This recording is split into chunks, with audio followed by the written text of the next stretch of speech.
think of ways in which think tanks can contribute more substantially. And now we come to a panel which is on EU-China, Europe-China think tank exchange in challenging times, prospects and innovations. A bit of a background, of course, I think some of the ideas discussed in the previous panels really add to the context we are going to be in moving forward. So one of the panelists just said that global challenges require global perspectives. And today in this panel, especially the conversation on China-Europe think tank cooperation is also about how we Chinese think tanks and European think tanks can, in light of the context we find ourselves in. 2021, we are still facing COVID, climate change is a major issue, so many other issues and so many avenues of cooperation that exist today. There is immense scope for think tanks on both sides to cooperate. So for that, we have a panel that requires barely an introduction. We have with us experts from Chinese think tanks, from different parts of Europe. So we will have multiple perspectives in this session. And another idea that we would like to touch on is also how can think tanks overall think of ways to be more effective? One of the concepts discussed was we are living in an age of abundance. So really, in this age of abundance of information, how can think tank professionals conceive better ways to give out a more effective message?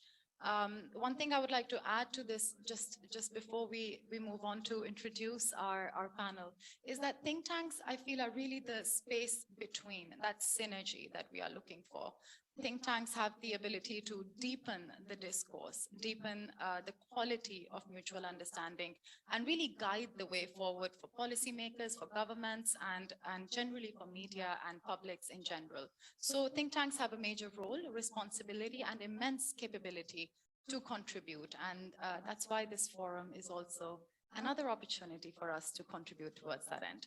So without further ado, let me introduce our panel. We have, firstly, Director of Department of European Studies of China Institute of International Studies, Cui Hongjian, who is joining us here. Then we have CCG Senior Fellow, Vice Chairman of China Society for WTO Studies, Ho Chengguo. And then we have Executive Vice President, ISPI, and Chair of T20 Italy, who is joining us online, Paolo Magri. Can you, yes. We also have the Senior Consulting Fellow of the Asia Pacific Program, Chatham House, Tim Summers, who is also joining us online. And then we have Managing Director of New Horizons Project, former Director of Policy at Friends of Europe Online, Shada Islam. Welcome. Associate Vice Pro-Chancellor of Deakin University, Jean Monnet, Chair of Professor, Vice Chairman, EU Asia Center, Shen Wei, who is joining us online from Shanghai. Yes. And we have with us CCG Senior Fellow, former Director General of MOFCOM Department of European Affairs, Sun Yongfu. Welcome. So welcome all of you. We have a diverse panel that really requires barely an introduction. Let's try to address ways in which Chinese and European think tanks can cooperate and conceive better ways. We will firstly start with about 5 minutes of opening remarks per panelist, and then move forward to a second round of comments and views and responding to each other. So without further ado, let me invite Director of Department of European Studies, China Institute of International Studies, Mrs. Cui Hongjian. A bit of a deeper introduction. Mrs. Cui Hongjian is non-resident senior fellow of CCG, and he is also, Dr. Hongjian has been associated with the China Institute of International Studies. He holds a doctorate degree from Peking University, and he has also served as First Secretary and Director of the Office of Political Affairs in Chinese Consulate General in India, as well as Jamaica. So the floor is yours. If you can think of guiding us to understand how European and Chinese think tanks can work in a better way, and what really are the avenues of cooperation? Thank you, Madam. Also, thank you for this opportunity. It's not only a kind of really valuable occasion for exchange, and also good time to say hello to some old friends from our European counterpart. Indeed, I take the importance of the question is, firstly, how could we have a look at the current situation between China and Europe? And then how could we do something as a think tanks? So firstly, undoubtedly, most of us now feel a little bit more uncomfortable than before. Not only because of COVID-19 or some disconnection, the chance, some other. I think now everybody understands what happened recently. There are more political interference, into this kind of exchange between think tanks, and also not only think tanks, and also between economies from China and Europe. So I think that we should ask ourselves maybe for 3 questions before we started to discuss the situation or the future for us. Firstly, we feel comfortable or not. I just answered the question. Definitely, no. So how could we change it? If it's possible for us to, just like the European Union recently mentioned, that we need to find an approach, which means go back to the future. So how could we go back to the future? It's a very, a stranger approach. Go back, but with the direction of future. The second question is, this current situation is a sustainable one or not? If it's not, we need to, stop it immediately as soon as possible.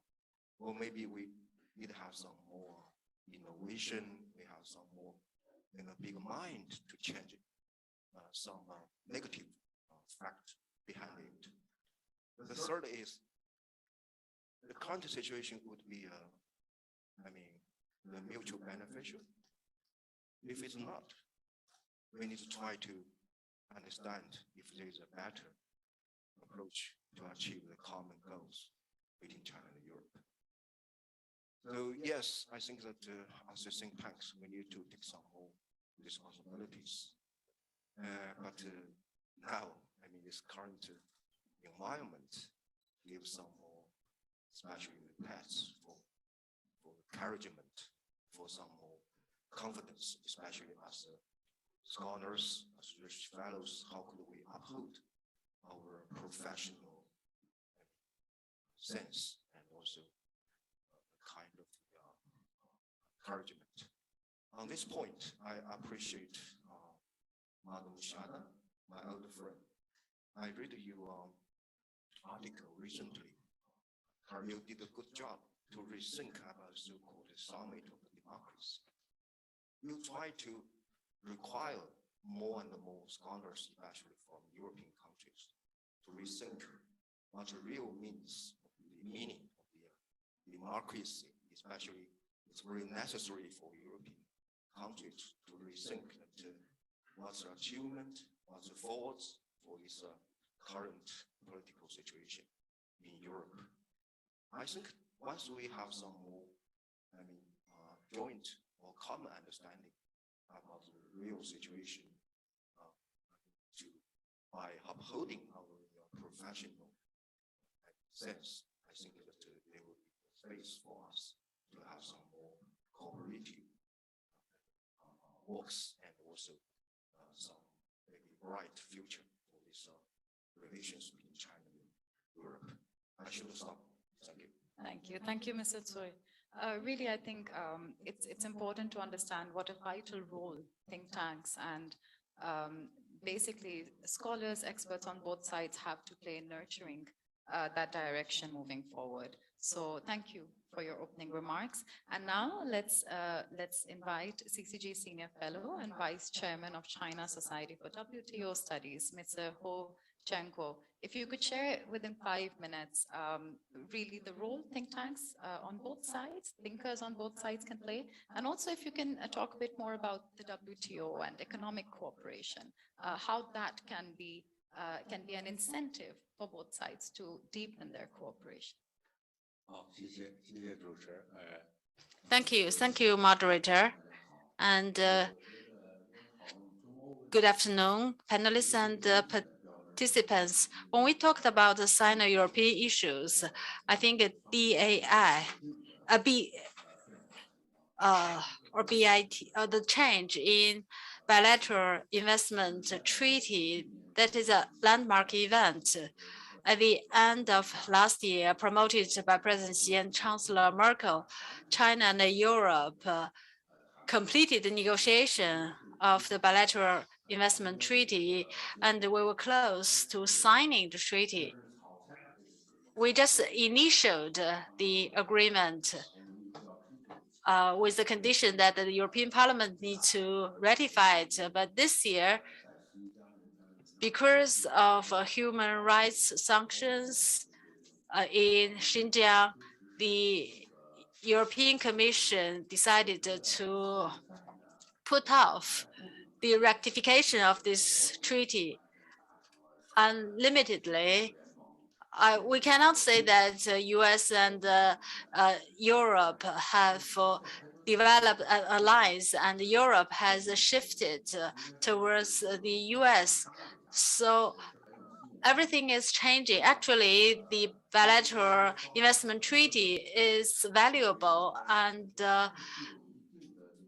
attractive and is welcomed by businesses and can bring trade and investment benefits to both sides.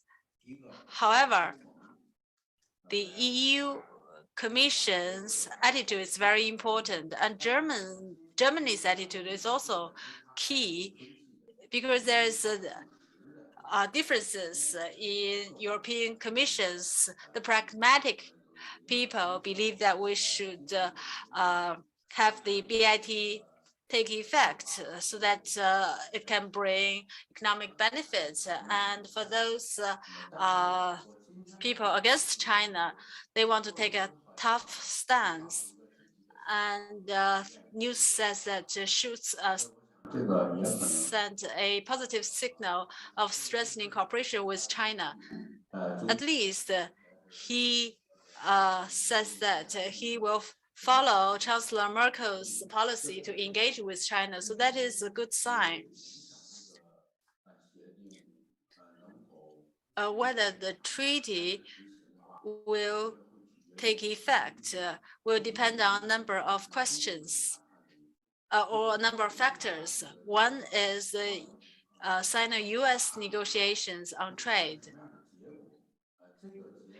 And the result of that negotiation will have a big impact on EU. If the US get a lot of benefit, Europe will have some ideas, and that would be an opportunity for enhanced cooperation between China and Europe.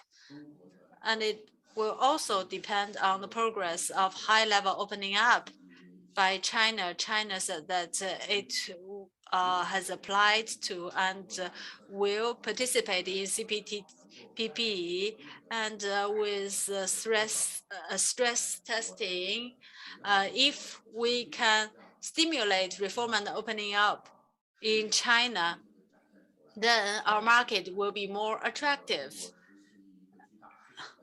You see the 1.4 billion people market, but China is really attractive in that will continue to make the market active and can move towards prosperity. And then the chance of enhancing cooperation between China and Europe will increase. It will also depend on the European Commission. I think that both sides need to find a good way to decrease tension, and I believe the opportunity will come up. And China and Europe have a lot of common ground in WTO reforms. So China can take the initiative to engage with Europe and to decrease tension. I'm quite optimistic about China-Europe cooperation because we all see that this cooperation can bring commercial value and will have a positive impact on growth on both sides and in the world. So we hope that we can overcome the difficulties. I think this is also a perfect time to now engage one of our European guests, Mr. Paolo Magri in Italy. Can you hear us? You're muted. So, yes, I can hear you. we can hear you and we can see you. Welcome, welcome. This is Inviting. thank you for joining. And so, Mr. Ho, I think the points that you brought up about the comprehensive agreement on investment, there's so many bilateral issues. Pragmatic cooperation is possible, seems logical, and it should be the way forward between China and Europe. So I think, Mr. Paolo, if you could also highlight in your view, what are the existing challenges? What is holding both sides back? What needs to be addressed by think tanks? And more specifically, if you can also talk about, as chair of T20 Italy, what do you think are the expected outcomes of the Rome Summit and COP26 in general, where China and Europe see cooperation? How is that really going moving forward? Thank you. As previously mentioned, the role of think tank is to deepen the discourse, even when there are tensions or different opinion. And that's why I will concentrate my 5 minutes on the T20 exercise, which I chaired till last year, till last month, sorry, which was an exercise in which countries which were debating and fighting on some issues were forced to join forces. They sometimes did not find agreement, but in parallel, as you know, the T20 was the think tanks exercise addressing the same topic and the same issues. So what are the lessons learned? As the idea bank, the T20 is the idea bank of the T20, of the G20. Our main goal was to provide leaders with that's our role, that's our think tank's role, research-based and actionable policy recommendation. But we have to be honest, we need to acknowledge the think tanks sometimes have limited influence on the G20, but this cannot let us down. We have, and we did, we have to try hard to have our voice heard. How did we try to have our voice, our think tank's voice heard in Italy, in our T20? First of all, we try to synchronize our work with the G20 schedule. And this is a lesson for think tanks. If you want to be heard, you have to understand leaders or politicians' agenda and try to get into that agenda and not try to have them join your agenda. So we try to synchronize with the schedule of the G20 working groups, and then we try to have timely joint statement or official statement before the official meeting were on. We made altogether dozens of proposals, but again, let's ask ourselves, have they been heard in Rome or then Glasgow at the COP26? And let's have an evaluation, an honest evaluation. There is some degree, there has been some degree of convergence in a number of policy areas, but there is a but. In each area there is a but, and I will try to say the good point and the but. On global health, the G20 endorsement of the One Health approach is in line with what our recommendations were. But this is the first but. On vaccine, political leaders all pledged to vaccinate 70% of the world population, but reality tells another story so far. On debt, point two, the G20 commitment to extend debt service suspension initiative go in the direction supported also by the G20 community. But there is a but. But these measures are too limited in time and scope. And if, for example, interest rates rise soon in the United States, we will have a problem. Third, on recovery policy, the T20 had suggested a significant issuance of new IMF special drawing rights. And we all know that an unprecedented 600 billion issuance is now a reality. But, again, the third but, only 3% of the new SDR went to low-income countries. On green transition, the fourth point, a G20 working group on sustainable finance was indeed created, and leaders promised to provide developing countries with 100 billion per year until 2025. But the fourth but, the 100 billion pledge exists since 2009, and so far only limited, not limited, two-thirds of the amount that been disbursed. And on international trade and investment, my last point, unfortunately, the MC12 was postponed, and at the G20 summit, commitment to reform the WTO were too vague. T20 shed light also on new issues such as multilateral regulation of digital trade and other, but advancement, to be honest, again, on this issue still seem negligible. All in all, and this is the end of my comment, some G20 proposals were turned into reality by G20 and COP26. Others are still in standby or not considered at all. But again, about the fifth part, I think the T20, and by saying T20, I mean think tanks, may offer good recipe for the international cooperation among think tanks from China, EU, and beyond. A recipe with two key ingredients. First, joint evidence-based and policy-oriented research. Second, inclusivity and dissemination, also by engaging other actors. We were glad, for example, to have Chinese think tanks heavily involved in our T20. CCG, CAS, Choyang Institute, SIIS, adding their ingredients to the recipe.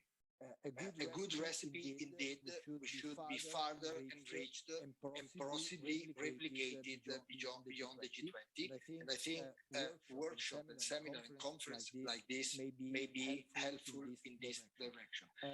I'm afraid I cannot stay till the very end of the session, and I want to excuse myself with everyone. I am currently in Bahrain, and my session here has been anticipated, and there is some overlapping, but I will stay with you as much as I can.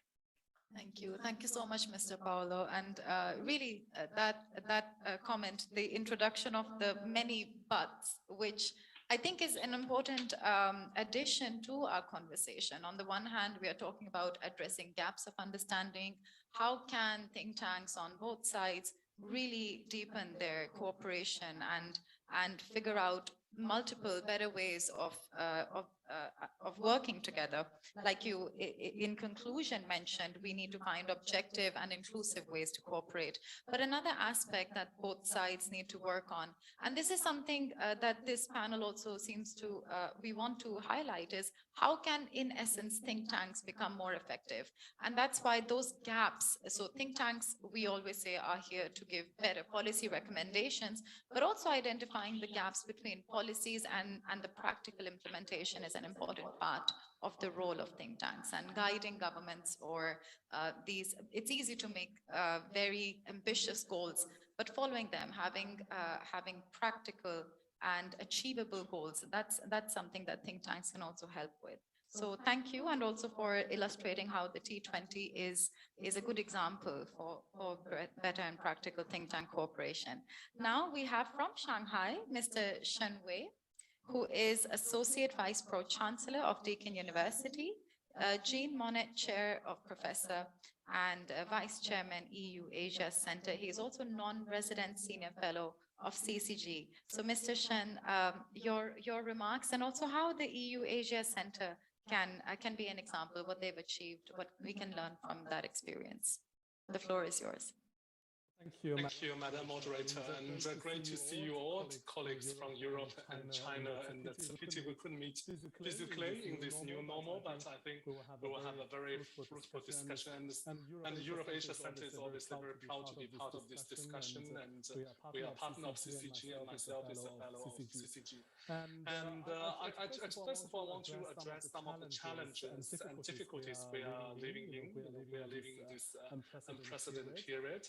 And I think there are a number of areas that we are facing challenges. First of all is the polarization of politics and the political landscapes. I think this is really important. It's increasingly becoming more difficult to be objective on everything. I think even for think tanks, the neutrality of think tanks are often questioned and even labeled. And secondly, we see an increasing frequency of tensions and fault lines in global governance, and that's also reflected in some downward spiral of diplomacy, such as the recent French reaction to AUKUS or the tension between China and Lithuania. And we also see that international relations diplomacy is increasingly driven by domestic and party interests, which increase these kind of uncertainties in our political approach. And third challenge I see is on the quality of journalism. We have Shada, who is an excellent journalist, an excellent think tanker, but obviously people like Shada are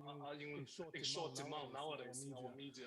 I think they're increasing bias and also fueled by this fake news and what some may call sensational reporting in media, which increase like worsening of public opinions or public misunderstandings.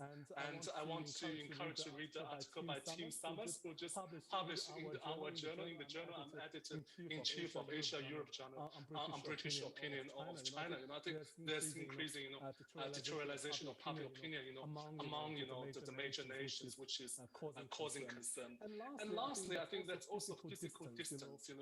We have a lot of events. We have a lot of online forums, but it's a kind of delicate area between quantity versus quality. I think the quality of interaction is somehow still limited due to the physical distance.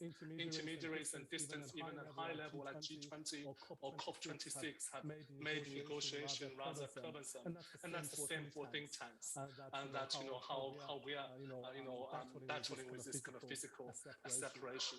So on the positive side, I think that gives us think tanks, including Europe Asia Center, an even more critical role in building trust through socialization or track 2 dialogue, track 1.2 dialogue, 2.5 dialogue, you name it, and to demystify our perceptions and approaches, and also ensure that we are not lost in translation in important bilateral and multilateral areas. So I just want to mention a few proposals that we are doing, and I propose the think tanks to work together. One is to do more evidence-based joint research. I think it's really important that we are not just working in our own area, on our national boundaries, but working collaboratively in research. This is done already in academia, but I think think tanks should also work more collaboratively. National boundaries. Secondly, I think we should work more with media, and I really encourage Shada to be a good example in this. Really working with media to see how we can build a higher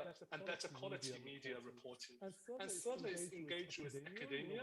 We see this somehow lacking. And for instance, in my journal, Asia-Europe Journal, we launched a policy forum working with think tankers, including the ETNC European Think Tank work on China, including with some leading think tanks in Europe and Asia. I think we need to engage with academia to broaden our audience.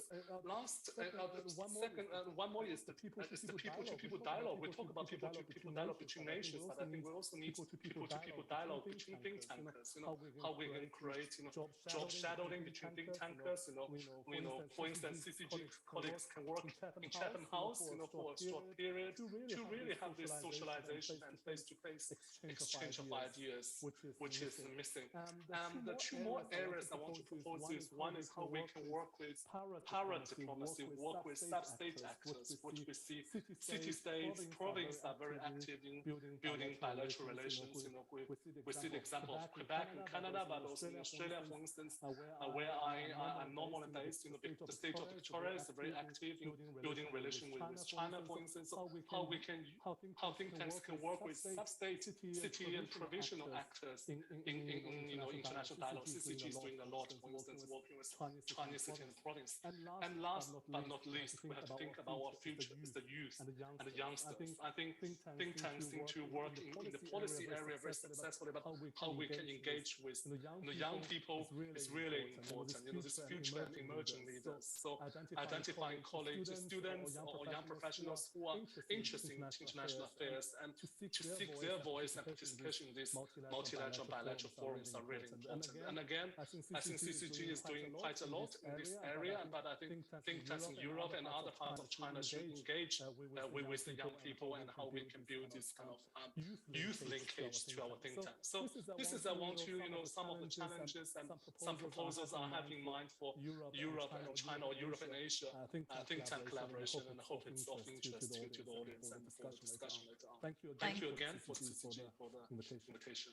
Thank you really. And I think especially there are unprecedented challenges in a way that we are facing globally, and think tanks are no exception. Those lack of face-to-face interactions, especially given that those side discussions, those dinners, the things that happen on the sides of face-to-face meetings really make a difference. And hopefully we can get back to that pace of face-to-face, but in the meantime, how can we make the best of the situation we are in? And I think also the suggestions, the recommendations, especially more media collaborations, how can we have higher quality media? Media really influences how people think, creates the inertia that of perceptions that media creates is something that requires more responsible media coverage. And I'm glad that we have up next Ms. Shada Islam. Before I go to Ms. Shada, I'll also quickly mention the comment on youth, where yes, even at CCG, the Global Young Leaders Dialogue is an example, and how younger voices who are not the future, but also the present, how can they be engaged in a better way? How can they be nurtured to play a more conducive role? This is something that think tanks can also come together to figure out. So with that, let's invite Ms. Shada Islam, who is Managing Director, New Horizons project. And Ms. Shada, you have done a lot of, you're a journalist and also a think tanker. You have been mentioned a few times over the course of the panel already. So really your perspective on how to move forward, what can both sides really do to achieve better results? And if you have any cases, any examples from your own experience, the floor is yours. Thank you. Thank you very much indeed, Zoon, and it's absolutely wonderful to see so many good friends there, even though we're online, but I really appreciate the fact that we can connect this way, and thank you also for your references. That was very kind of you. So Zoon, I'm going to just do this in two parts. First of all, I think most of what's been said, I actually do agree with.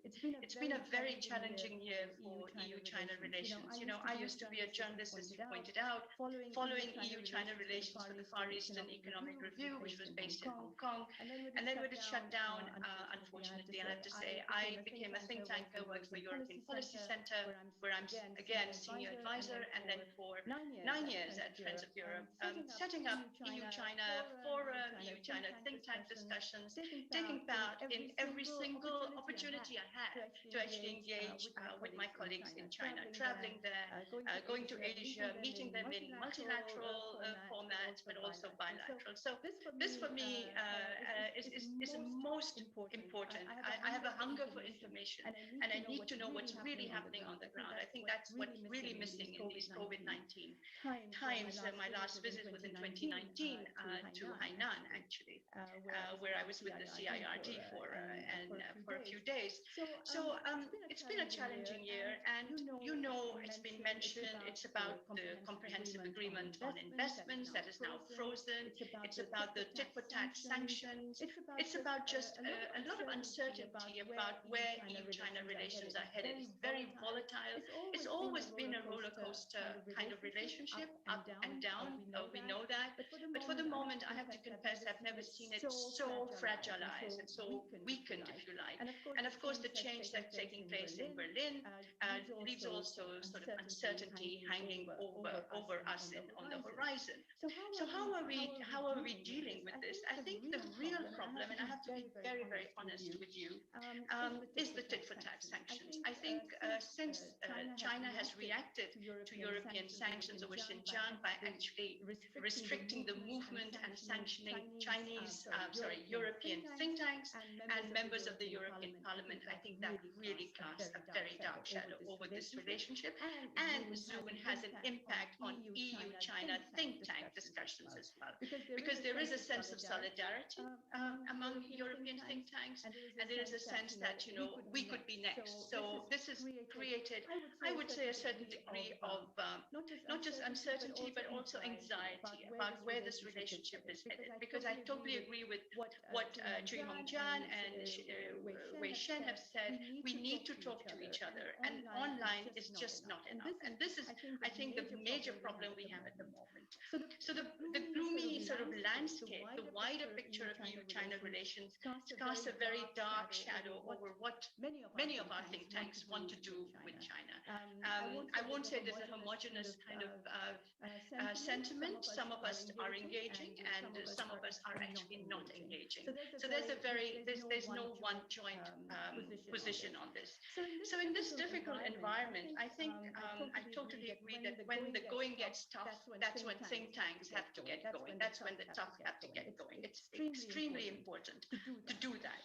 And what we're seeing at the moment is a very conversation that we're having at EPC. I have to say we've continued our engagement. We've talked with the Chinese ambassador to the EU. We interviewed him just a few weeks ago, and it's very important that that kind of conversation continues.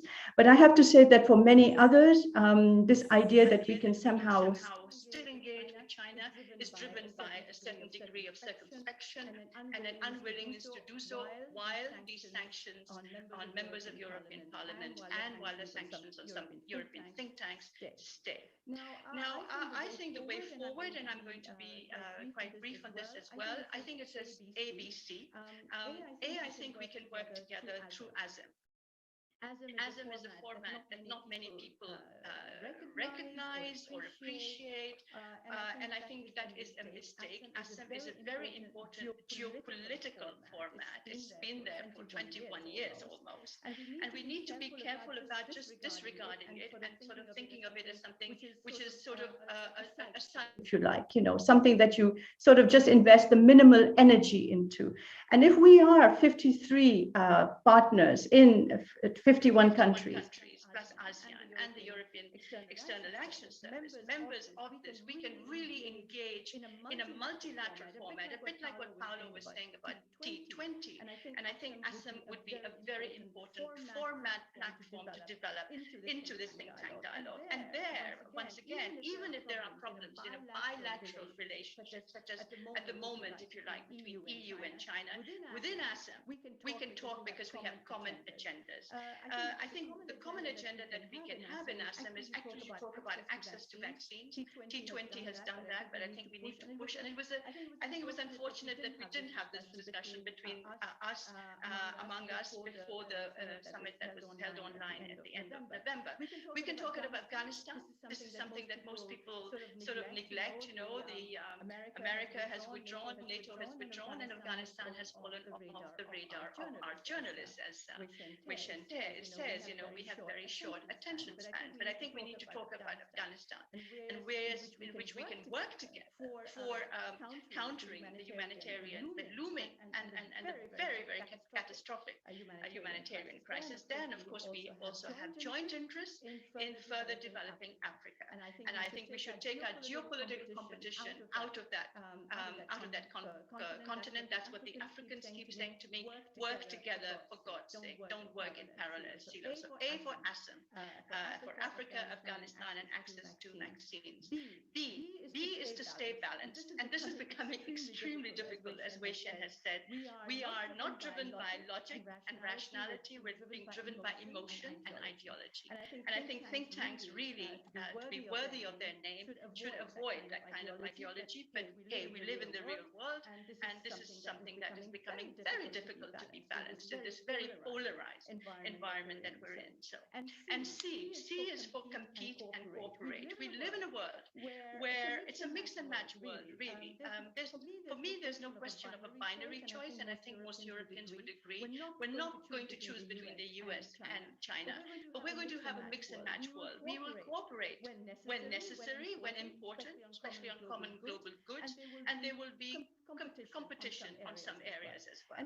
And I think one area that is another C where we can and should be working together is connectivity. Now, the focus is very much on the Belt and Road Initiative, and we all know the reactions to that, the envy, but also the skepticism. Now we have the global gateway that Brussels has come up with as well. And of course, there are many other connectivity initiatives as well soon. So where I think think tanks should be working together, and I'm trying to do that on a bilateral level with some Asian and European think tanks, is to try and come forward with an agenda for global connectivity norms and standards, what we call a multilateral agenda for connectivity. Now, people will say that's too visionary, it's impractical, it's never going to work, but hey, that's the way it is. Think tanks have to dare, they have to be brave, they have to be creative, innovative, and go down roads that other people are not willing to go down, just because we believe very much that if we stop this competition on connectivity, if we work together, it will be for the common global good in parts of Asia, in Africa, and elsewhere as well. And of course, C stands for climate change as well, but that has been talked about already, so I won't go into it. So there you go, Zone A, B, C, and as I said, when the going gets tough, that's when I think the tough have to get going. Track 2, track 1.5, and we can be creative and innovative going forward. Thank you very much. Thank you so much. That was really a very comprehensive analysis in a way of the challenges that both sides are facing. And first of all, how there is really a reduced space for moderate voices. That is something which has escalated, and lack of face-to-face interactions has further increase the effect of this sentiment. But the ABC format, the ABC solutions, a way forward that you propose are really very interesting, especially multilateral, a multilateral setting can keep the focus on issues that we share. Even if bilateral misunderstandings exist, a multilateral format can continue, maintain the dialogue and needed work that needs to be done together. And otherwise, like, yes, cooperation, connectivity, how can think tanks, like you mentioned, multilateral agenda for connectivity, how can think tanks take this kind of an initiative? And this also takes us to the question, sometimes I think it's come up a few times in this very panel, that media, we need more objective media as well, journalism needs to be better, and in a way, think tanks also, how can think tanks be nurtured into living up to that expectation of them, which is really to contribute to objective, scientific, and cooperative analysis that's not agenda driven, but really working towards the idea of a common future. So this is something that is expected of think tanks, like you mentioned, balanced. They need to live up to their name. So how do we really nurture that? Multilateral settings or multilateral formats can perhaps play a conducive role. With that, let's welcome Tim Summers, Senior Consulting Fellow of the Asia Pacific Program, Chatham House. Tim Summers, you are based in Hong Kong. Yes, that's right. Yes. So let's listen to your perspective. So many challenges have been brought up, possible solutions, very good solutions. As a British scholar based in Hong Kong, I think you can also provide additionally a unique perspective on how can both sides really work together, and how do we address those heightening tensions, so to speak? Who should take the lead? How can think tanks take the lead in this environment? Well, thank you very much, Zoom, for that kind introduction, and thank you to CCG for inviting me to join this very interesting and stimulating discussion. Actually, what I'm going to say probably contributes a little bit more to the challenges side of the ledger than the solutions. But perhaps if we have time for more comments, I can try and say something on the solutions. I wanted to talk a bit about the role of think tanks, and I totally agree with the panel introduction that think tanks have a profound role to play in guiding the future discourse, in promoting dialogue, and in engaging in joint research. But the question I want to address is whether they really are currently playing that role or not. So a little bit of navel gazing, a little bit of looking at our own record at the moment. And I'm going to do that by looking at the case of some recent debates about China and China policy in the UK. And in short, my conclusion is that established think tanks are not as prominent or influential as they should be. Instead, the shaping of discourse and policy ideas is being driven by other actors, by new kids on the block. In a paper a couple of years ago, I looked at the role of think tanks in policy debates about China in the UK and concluded that in some of the issues that were current at that time, there was a bit of a tendency for policy research to prioritise security concerns over economic opportunities. That paper focused on the major established foreign policy think tanks in the UK, Chatham House, RUSI and IISS. But I also noted that the context was one of wider challenges for think tanks. Policy research is no longer the preserve of think tanks.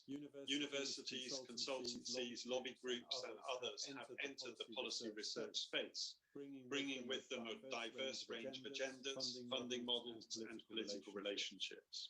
The world of social media and the instant and invasive communication it brings has further, quotes, democratized policy debates by decentering them from traditional experts.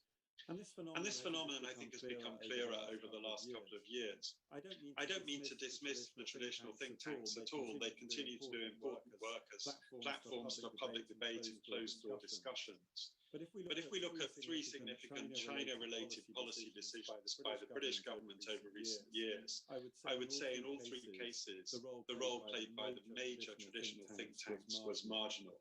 Those three are the decision on Huawei and 5G, the decision on sanctions, and the decision on the Hong Kong British National Overseas Passport visa scheme.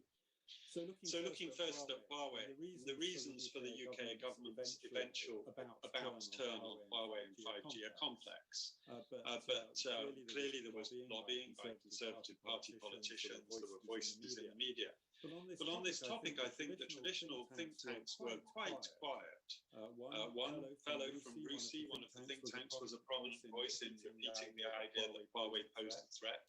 But the more significant input came from places like the Henry Jackson Society and the China Research Group of Conservative MPs.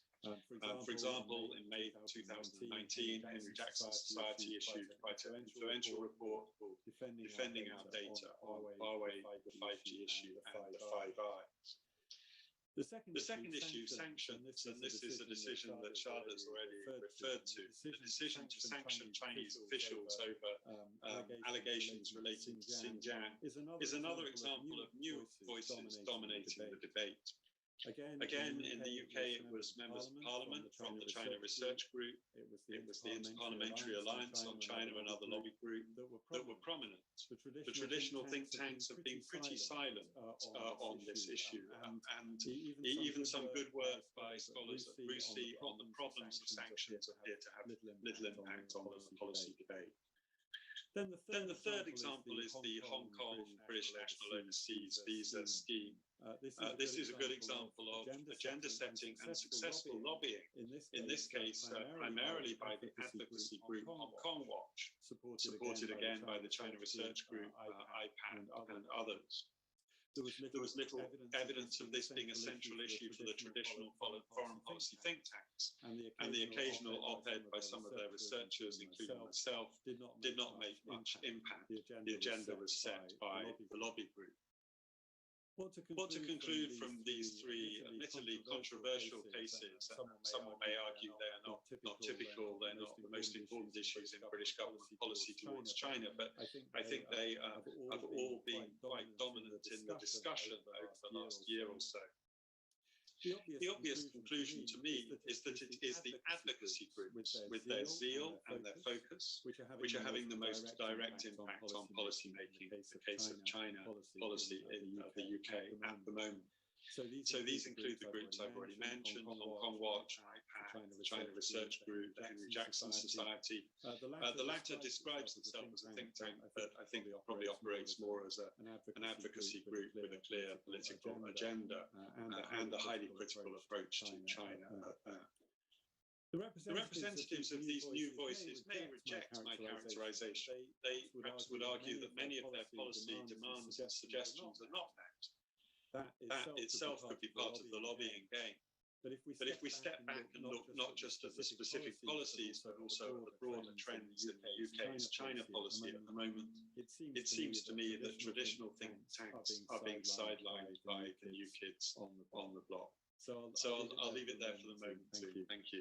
Thank you. Thank you so much, Tim Summers. One of the aspects that we also have brought up before during this panel, I think it's been a major part of the conversation during the entire forum. How can think tanks become more effective, more relevant? We are talking about the age of abundance of information. Are think tanks really making a difference? And I think that is a big question in which globally, and especially between China and Europe for the sake of this panel, we need to have that conversation. How can think tanks on both sides, not advocacy groups, real think tanks on both sides, think about becoming more significant in terms of their impact? That requires a fundamental rethinking of how think tanks operate and engage, which is also why Ms. Islam's contribution is also very important. Media, engaging media is important, young people is important. So these are the innovative ways forward. So the two aspects, we have a situation where both sides are not talking as much as they should. Let's address that. And also, how can think tanks in general make more of an impact? So Mr. Sun Yong-fu, CCG Senior Fellow, former Director General of MOFCOM, Department of European Affairs, your comments on the debate so far. Thank you very much. China-Europe relations started from 1975. It's been 46 years.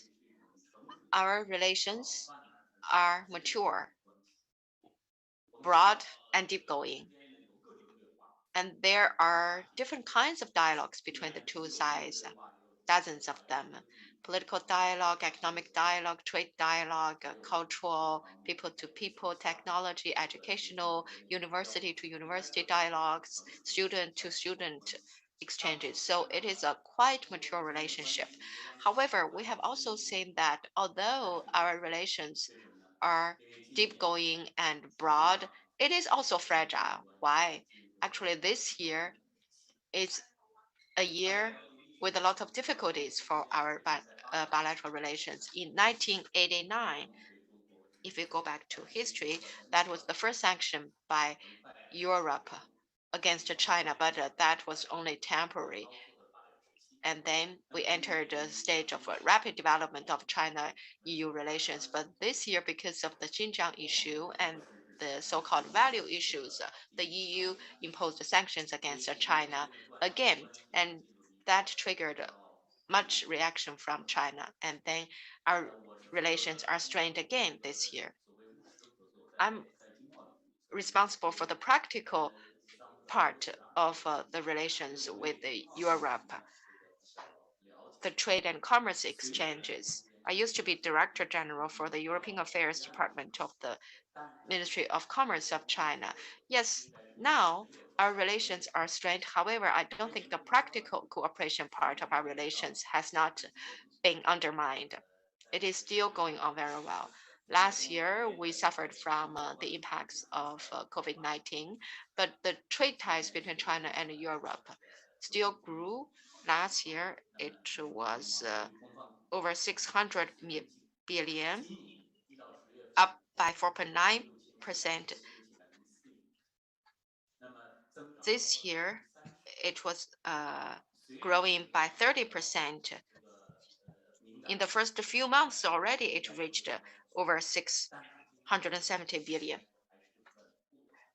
Yes, we are facing some complexities. However, the trade ties are going on smoothly. Last year, ASEAN surpassed the EU as the top trading partner to China. You know, the EU has been our top trading partner for 16 years, but it's not because of the shrinking of Europe economy, but because of Brexit, because it accounted for the decline of about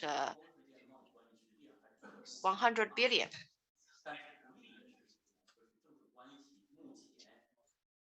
What is bad is that the political relations may have an impact on our practical cooperation.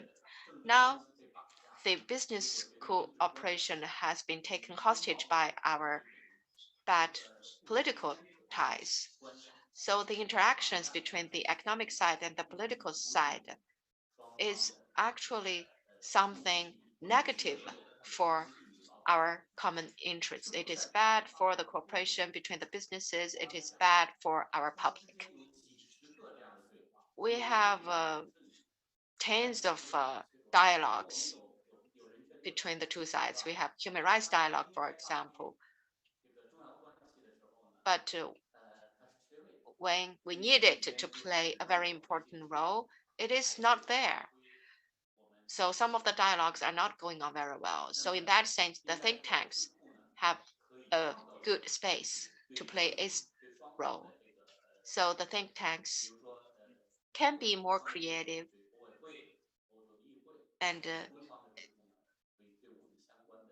they can provide suggestions and recommendations, practical recommendations to the European Council, for example, and also the Chinese think tanks can provide practical recommendations to the Chinese government.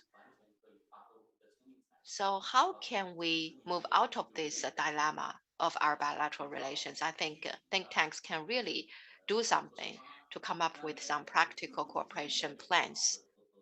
And I think it is also important to have discussions and cooperation between the think tanks. You know, we are not acting on behalf of the governments. We are just providing some suggestions for the government's decision making. Yes, we already have tens of cooperation mechanisms between the two sides, but when they are not working very well, I think the think tanks really can play a valuable role to make up for it. They can provide long-term, constructive, and practical solutions to the government to inform the decision-making of the government. Now the political relations are strained. We need to incorporate the suggestions of the think tanks so that the bilateral cooperation will not be undermined by the human rights values or some other values and still keep our bilateral relations on the right track. I think that is really a challenging job for us. I do hope that the think tanks of the two sides can increase cooperation to provide practical cooperation plans for our cooperation. Many very important points, I think, summing up, concluding in a way many of the issues that were brought up. And I think it's also significant to address how we know that think tanks are an open space for cooperation and so many friendly discussions amongst between scholars and experts on think tank platforms take place. But when it comes to policies, we may not see the impact of these conducive discussions on policies. So how convincing or effective can think tanks be is something we need to understand as well. So this is a common challenge. Both sides have a lot of interests between China and Europe. And I think the cooperation between China and Europe is really, in general, an example and a stabilizing factor in the world. So the discussion of think tank cooperation and overall cooperation between China and Europe has deep implications on major issues of global governance as well. So to discuss this relationship, to enable better ways to make it work is something important on many fronts. So we have had like a first round of views, diagnoses, and also possible solutions. We do not have a lot of time left. So I think a last round of comments, maybe about 2 minutes each, after hearing other panelists as well. What are the key challenges? What do you think should be the focus on both sides moving forward? And maybe any key prediction or area of cooperation that you could identify based on your experience. So, Mr. Tsui, let's start with you. Thank you for these last 2 minutes. Exactly, I try to conclude my points by responding to my friend Shada. I agree with you. We need to deal with some ABC issues, but I try to add some ABC after you mentioned.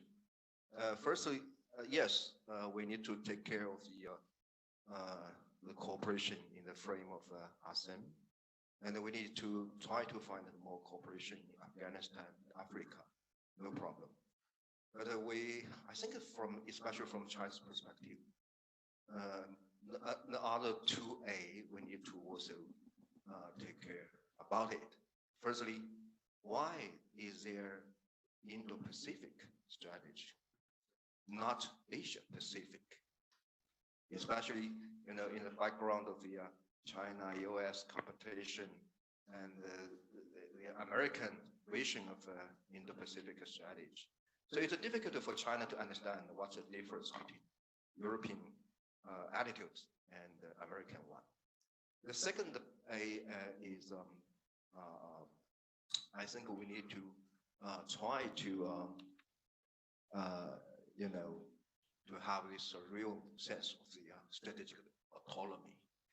Yes, the next half of the year of the first half of next year, President Macron will take a rotating presidency of the European Union to promote strategic autonomy. China support strategic autonomy of the European Union. So I think it's a very, very good opportunity for both sides to forge, a high-level political consensus. The second, yes, how about the B? Balance. Yes, we need a balance. Much more, much better. But now the question is, what's the context of the balance? Once we have some more balance, we need, firstly, BIA. You know, the BIA is another name of CAI, especially in China. But now, the European Parliament hijacked the CAI. So it produced a lot of imbalance for relations between China and the EU. Another B is BRI. Why don't we have some more cooperation? We could not just debate. We need to use whose names. It's Asia. It's a Europe-Asia connectivity strategy. It's a BRI. It doesn't matter. The important thing is we need to have some more cooperation. The say is, yes, I agree with you. Maybe especially from European Union perspective, now cooperation and competition. But so far, I think China not yet accepted this so-called multi-faced definition from European Union, China-EU relations. But yes, maybe the situation or reality is we have to face the very difficult situation, some cooperation and at the same time competition. But we need to find out the common goal is we must stop any dangerous tendency from the competition to confrontation. So we need to have a very, very strong basic for stability for bilateral relations. The last to say is, yes, I think for both China and Europe, we need some more confidence. I think now it's a very interesting phenomenon, especially if you look at the medias from both sides. Is Europe with less confidence is looking what happened in a more confident China. So we need to understand what does it mean for real confidence.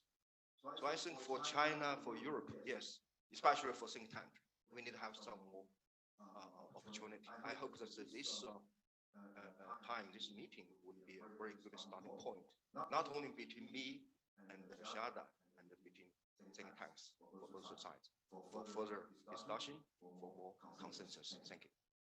Thank you. Thank you, Mrs. Soy. Really, a deep understanding of each other's perspective is the starting point, and the end goal really is better consensus, more consensus on both sides. So, Mr. Ho, please.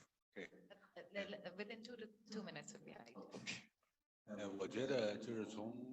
Well, in terms of improving Sino-European relationship, we need to make effort in economic, political, and diplomatic terms. We can invite political figures from Europe, including some parliament members, to visit Xinjiang. Not long ago, we arranged some Japanese people to visit Xinjiang in order to reduce tensions around Xinjiang. And we should also engage with the new chancellor in Germany. China should be more active in engaging them so that at least we can keep faith. Schultz actually had given you the face by not blaming you in public. That's a good sign. And economically, there are many things we can do. EU can solve some problems such, for example, the clean energy equipment produced in Germany is very good. So we can increase import of such equipment from Germany. And we also need to import Airbus from France. So that is also a sign of goodwill, a sign of improving bilateral relationship. And then I think EU will respond positively. So that's my suggestion. Let's now invite, because Paolo is not with us, so Tim Summers, please take the floor for 2 minutes. Your thoughts. Thank you, Zoon. And there's a lot of challenges I think we've identified, but I think this discussion in itself has been useful in airing some of those challenges, some of those different perspectives. A number of speakers have made important points from different perspectives, I think, about the issues in EU-China relations that need to be addressed. So one thing we certainly should do is to try to engage in this sort of dialogue as frequently as we can, both in this sort of relatively open format, but I think also in more closed door, small group formats. And we have to bring to the table, I think, as many of those different perspectives as possible. Certainly in Europe, in the UK, which I follow most closely, the media, the political environment is very challenging at the moment for balanced analysis and discussion of things relating to China. But we need to keep pushing and trying to do as much of that as we possibly can.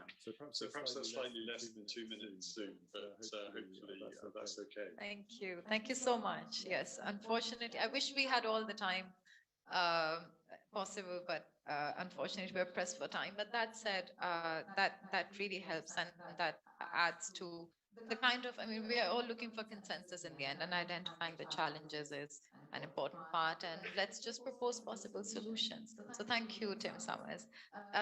Ms. Shada Islam, you've already given such a comprehensive idea on the way forward. Our other panelists have also responded to your comments. So within 2 minutes, what would be your wrap up? Maybe if you would also like to respond to some of the previous speakers. Thank you. Thank you very much, June. So I would say on sanctions, the tit for tat sanctions, we will have to move. Both sides will have to move and find a midway, because we've painted ourselves into a corner. A message that I've also sent to some high officials from China in recent discussions. We've painted ourselves into a corner, both sides, if I may say so. And without moving on that, I think it would be very difficult to have the kind of honest and frank exchanges that we all crave these days. I understand my old friend Kui Hongjian not being able to make sense of the Indo-Pacific strategy, but I have to say, Kui Hongjian, this is part of the geopolitical commission, and also if you look deeply into it, it's sharpening its focus on the Asia-Pacific. Names change, it's the new trend. I wouldn't make too much out of it. I think what's important in it is that it is an inclusive strategy going on the lines of what ASEAN is saying and doing, and not the others in the region. Also, the point made about let's have the trade word, the trade side of things is moving forward very well. Let's not talk about values. For the EU, it's very difficult to compartmentalize interests and values. And this discussion, as you all know, friends, is going to go on and on. It's not going to change. Tim made a very good point about advocacy groups and other sort of consultancies and other private entities that are on the scene. He talked about Britain. I have to say it's very much true here as well. And I think this is something we should all be very cognizant of. The strategic autonomy discussion, yes, friends, it's a very important part of what the EU is doing. It's also, I have to say, something that the Americans are not very fond of. See it as something which is runs counter to the spirit of the transatlantic alliance. And so you have to understand that words will change as we go forward. And finally, I would say at the Belt and Road Initiative, yes, absolutely, let's work together. I think it has to be done through the multilateral connectivity agenda that I am suggesting. Looking forward, I hope 2022 will be a better year for EU-China relations, but I have to say at this point in time, I am not optimistic about it. I wish things were different, but I have to be realistic. We live in a very polarized world, a very emotional world, and I'm not that upbeat about what lies ahead. Thank you. Thank you so much, Mrs. Lam. Mr. Shunwei, your final comments, conclusions. Thank you. It's really difficult to conclude at this stage. It's always good to have this frank discussion among old friends from Europe, China. It's challenging, but I think encouraging that we can have this frank discussion together among think tankers. I agree with my Chinese colleagues that it's really important to keep the communication lines open and to have a multi-dimensional approach to the complexity of Europe-China relations. I also think having going through this discussion today, we just have a lot to work on between Europe and China. Besides all this climate change, I think we discussed some really important areas, as Ishada, your proposal about getting the think tanks to do something more creative, standard setting for this connectivity agenda. That's really important. I mean, if we can even get back to the basic definitions of some terms and norms, that will be already a start. And bringing sustainability dimension aside, and also look at rule setting for digital governance in this connectivity area. And also in terms of third area collaboration, Africa is mentioned, ASEAN is mentioned, but even closer to Europe's border, the West Balkans, that's also a very important area, and particularly in the multilateral platform. And multilateral organization, we need to work together to restore confidence in these multilateral bodies. And last but not least, on Tim's talk, I think we are faced enormous challenges as think tankers, and in our marginalized position, or how we can respond to the future agenda setting. But I think we have advantages, which is partnership, alliances, and also quality of the work that we do. So we need to work to maintain our traditional advantages, but also maybe look at smart specialization areas we can make a difference rather than focus in the whole spectrum of agenda. So thank you once again for CCG for the opportunity. I really appreciate this conversation. I hope we can keep the conversation further, and hopefully one day offline, face to face as well. Hopefully, we also look forward to that. Thank you. Lastly, please. My personal view is that political relationship and values should not be confused with pragmatic cooperation, because China has never changed its political system since the founding of the PRC in 1949. It has not affected our pragmatic cooperation. Now we are each other's second largest trading partner. And as to CAI, I'm not optimistic about its coming back very soon, but I think that both sides, including think tanks, should work hard to promote CAI, because it is the first time that Europe gets this openness commitment from China before the United States, not only in trading goods, but also in trade services and in labor standards, environmental standards, etc. So this is the first time, and losing this opportunity is a big loss to Europe and a big loss to pragmatic cooperation between China and Europe. So from government and think tank perspective, we should continue to push forward to resume CAI and get it rectified. Thank you, all of our panelists, all of our participants, our partners. I think just to conclude quickly, I'll bring a little bit of a personal experience. I'm from a Belt and Road country, and a few years ago, about 2.5 years ago, I wrote a paper on how Europe, the EU, and China together, the Belt and Roads Manifestation in Pakistan, can really benefit from China's investments, and also because we traditionally have had experience cooperating with the EU, with Europe in general. So the idea of compartmentalizing between values and interests will take us towards the realization that maybe both sides have a lot to cooperate on, including the BRI, including many other trade between the two, but also there's a world out there which can benefit immensely from better cooperation between China and Europe. All of our participants today brought unique perspectives and very useful perspectives to add to the discussion, and the broader idea of how think tanks in general can move forward, which is the theme of today of the 6th China Forum on Global Think Tank Cooperation. So thank you, everyone. Thank you, all of you, for joining us online for our panel here. And let's look forward to continuing this kind of exchange, positive exchange. So distinguished guests from Europe and Shanghai, we have the final but important section of the forum.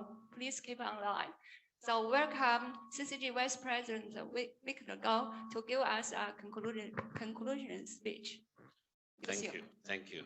Thank you, Zoom. Thank you, the distinguished experts of this panel. I think this forum can last for many, many more hours, but we need to wrap it up for today. So it is my great privilege to wrap it up.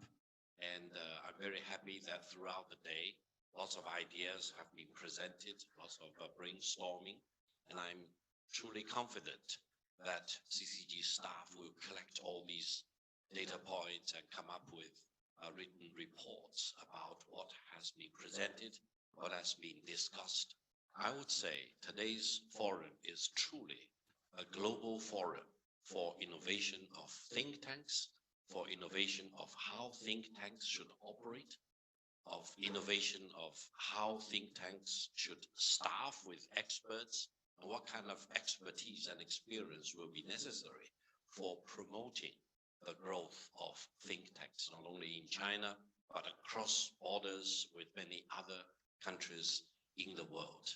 You know, after listening to all the wonderful ideas and remarks, I'm walking away with a firm belief that the world and mankind should not be forced to choose between the United States versus China.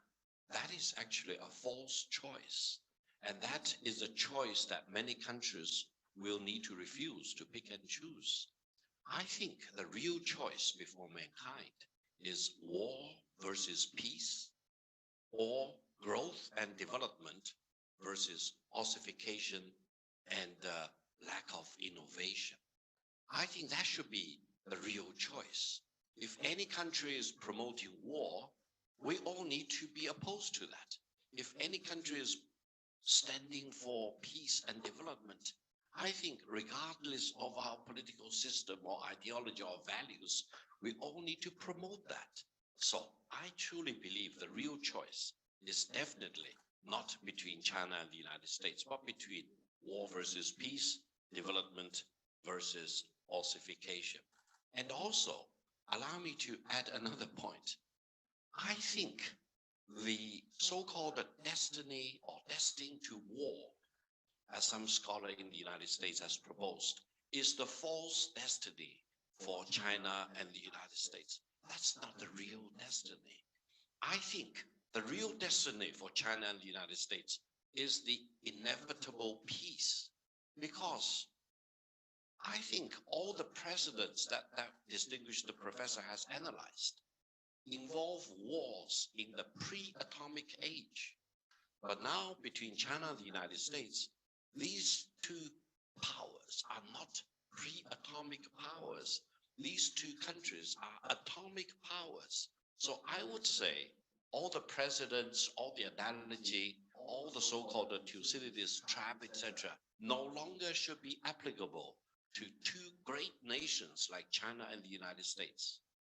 By default, it's because they are both atomic powers. So let's believe in the real destiny between China and the United States. Let's don't fall victim to the false destiny of destined to war. If China and the United States are destined to war, let's all sell our house and disappear into the bunker, because that will truly be Armageddon for mankind. So again, in Chinese, I would say, 今天真的是我们全球智库的盛会。 In Chinese, I would like to say today is a wonderful event for global think tankers. We have representatives from over 30 global think tanks who are with us today online. We have talked about many topics, think tanks' role in international narration, etc. And we also have representatives from international organizations, embassies, and Chinese think tanks, as well as friends from the media from both China and other countries. And this forum has been live online on many platforms, for example, CCG official account, etc. I believe it will be very impactful. It will be quite consequential. We have been brought together, the representatives of think tanks, for 6 years. I think this CCG's forum, the China Global Think Tank Innovation Forum, is really an innovation itself. We will have to call it a day now, but I think tomorrow will be even more wonderful. I hope that tomorrow or next time you will still be with us, either online or offline. Again, I want to thank you all for your participation. Thank you for being with us tomorrow. We will be meeting you both online and offline too. And tomorrow we will still have more discussions online, and you're all welcome to scan the QR code for live streaming. I would like to kindly remind you of leaving the headsets on your seats when you leave. Thank you very much. I appreciate your cooperation. That's the end of the conference.